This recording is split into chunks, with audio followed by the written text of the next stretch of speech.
अभी ग्रामीण इलाकों के अंदर जो सबसे बड़ा डायनेमिक काम करता है वो कास्ट करता है।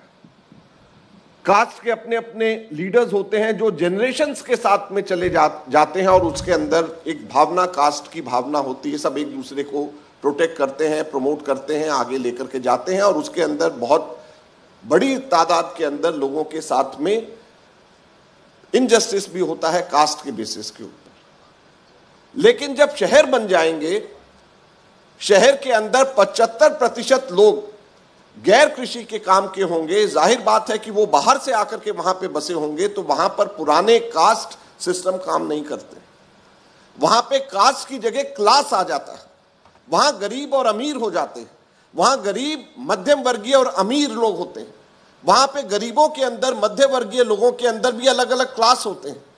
वहां पर गवर्नमेंट एम्प्लॉयज एक क्लास है, छोटे दुकानदार एक क्लास है, वहां पर गरीब रेहड़ी पटरी वाला एक क्लास है, वहां पे झुग्गी में रहने वाला एक क्लास है, अनऑथराइज्ड कॉलोनी में रहने वाला एक क्लास है, वहां पर घरों में हमारे काम करने वाले जो गृहिणियों को मदद करती हैं जाकर के हमारी माताएं बहनें, वो एक अलग से क्लास बन जाता है। रिक्शा चलाने वाले, स्कूटर चलाने वाले, गिग वर्कर्स, वहां पर एक अलग क्लास, ये सब के सब बन जाते हैं। और ये सभी के सभी गैर संगठित है। आज ये सभी के सभी असंगठित है। आपको कहीं पर भी किसी भी जगह के ऊपर गिग वर्कर्स एक साथ में संगठित तभी नजर नहीं आएंगे, उनकी आवाज ढंग से नहीं उठ पाती है। आपको कहीं पर भी रेहड़ी पटरी वाले छोटे छोटे मार्केट्स में तो संगठित हैं, वो संगठित भी किस बात के हैं कि वो सब पैसा इकट्ठा करके हफ्ता जो पुलिस वालों को देना होता है, हफ्ता जो उनको कॉरपोरेशन वालों को देना होता है, उसका काम वो सिर्फ करते हैं। और इसलिए इतने तक ही संगठित रहते हैं, पूरे के पूरे प्रदेश या पूरे के पूरे शहर के तौर के ऊपर संगठित नहीं रहते हैं। और इसलिए ये जरूरी है, और इसलिए मैं ये कहता हूं कि आप लोग एक ऐतिहासिक मुकाम पे खड़े हैं। हमारे अनऑर्गेनाइज्ड वर्कर्स कांग्रेस एक ऐतिहासिक मुकाम पे खड़ा है जहां पर आप इन सब लोगों की आवाज बनेंगे और हिंदुस्तान की आवाज बनेंगे अगर ढंग से आप लोग आगे चले।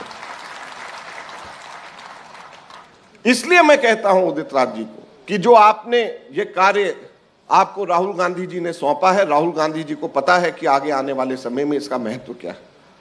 और ये सब वो कार्य हैं जिसका कानूनन हम लोगों ने अपने समय के ऊपर आप लोगों का ध्यान रखने के लिए कानून बनाए।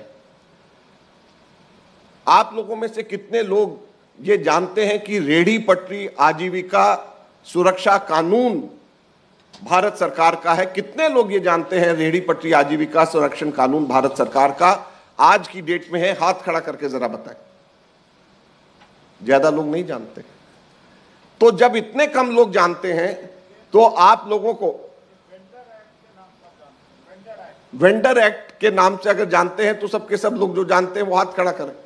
लेकिन मैं ये कहता हूं कि ये वेंडर एक्ट ये कांग्रेस की देन है। 2013 के अंदर कांग्रेस ये लेकर के आई और ये जिस वक्त पार्लियामेंट के अंदर हुआ उसका जो नया स्वरूप है, उस वक्त मैं मंत्री था और मैंने इसको अपने हाथ से लिखा। और ये वेंडर एक्ट क्या कहता है? ये रेहड़ी पटरी आजीविका संरक्षण कानून क्या कहता है? ये कहता है कि हिंदुस्तान के हर शहर के अंदर 2.5% जितनी उसकी आबादी है, उस 2.5% के अनुपात के अंदर रेहड़ी पटरी लगाने के लिए उनको वेंडर्स को लाइसेंस दिया जाना चाहिए, सर्टिफिकेट दिया जाना चाहिए। 2.5% आबादी जितनी, यानी पूरे हिंदुस्तान में 2 करोड़ लोगों को, 2 करोड़ परिवारों को वेंडर्स लाइसेंस सर्टिफिकेट मिलना चाहिए। यह हमारा एक्ट कहता है, पार्लियामेंट का एक्ट करता है। और दुख की बात यह है कि जो 2 करोड़ कहता है, आज 2 लाख भी पूरे हिंदुस्तान के अंदर ऑफिशियली रिकॉग्नाइज्ड वेंडर सर्टिफिकेट नहीं बांटे गए हैं पिछले 10-11 वर्षों के अंदर हमारे मोदी सरकार के द्वारा। यह सबसे बड़े दुख की बात है। यह वेंडर्स एक्ट क्या कहता है? इसका सेक्शन 3 सबसेक्शन 3 है। यह कहता है कि जब तक के वेंडिंग जोन्स आइडेंटिफाई ना हो जाएं, जब तक 2.5% आबादी जितनी चिन्हित ना कर दी जाए, जब तक किसी एक भी वेंडर को वहां से, उस शहर से उठाया नहीं जा सकता, उजाड़ा नहीं जा सकता, यह हमारा एक्ट कहता है। लेकिन दुख की बात यह है, हम लोग देखते हैं, पढ़ते हैं, रोजाना हजारों लोगों को, वेंडर्स को हटा दिया जाता है, वहां से डंडे मार मार के भगा दिया जाता है और उनको कोई उनका ध्यान रखने वाला नहीं है। आज हमारे देश में यह हो रहा है। जिन लोगों को मोदी जी की प्रधानमंत्री योजना के तहत लोन मिल रहा है, उन लोगों को भी, वेंडर्स को भी वहां से हटाया जाता है, उनकी अपनी कॉन्स्टिट्यूएंसी से हटाया जाता है। आज हम लोग देख रहे हैं हमारे देश के अंदर ये हालात है। तो इन सब लोगों की आवाज अगर कोई बन सकता है तो असंगठित कामगार कांग्रेस, अनऑर्गेनाइज्ड वर्कर्स कांग्रेस और डॉक्टर उदित राज बन सकते हैं। आज ये मैं आपको कहना चाहता हूं। और हम सब लोग जानते हैं इनकी संगठनात्मक क्षमता को। और मेरा मानना यह है कि अगर आप सब लोग, फिर से मैं अंत में कहना चाहता हूं, केवल ये हमारे रेहड़ी पटरी तो एक बहुत बड़ा सेगमेंट है, वेंडर्स बहुत बड़ा सेगमेंट है, इनके बहुत सारे मुद्दे हैं। टाउन वेंडिंग कमेटी हमने कानूनन बनाया, टाउन वेंडिंग कमेटी बन तो गई कागजों में कोर्ट के कहने पे, लेकिन उनको कोई अधिकार कहीं पर किसी भी जगह के ऊपर नहीं मिल रहा है। उन लोगों को जो अधिकार कानूनन मिलने चाहिए उन लोगों को नहीं मिल रहे हैं।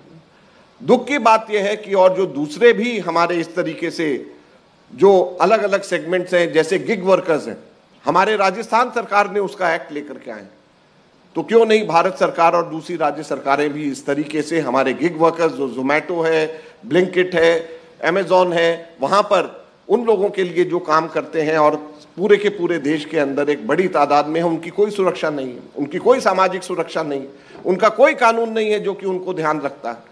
तो ये सब लोगों के लिए इनकी आवाज आपको बनना पड़ेगा और ये बहुत बड़ा काम है।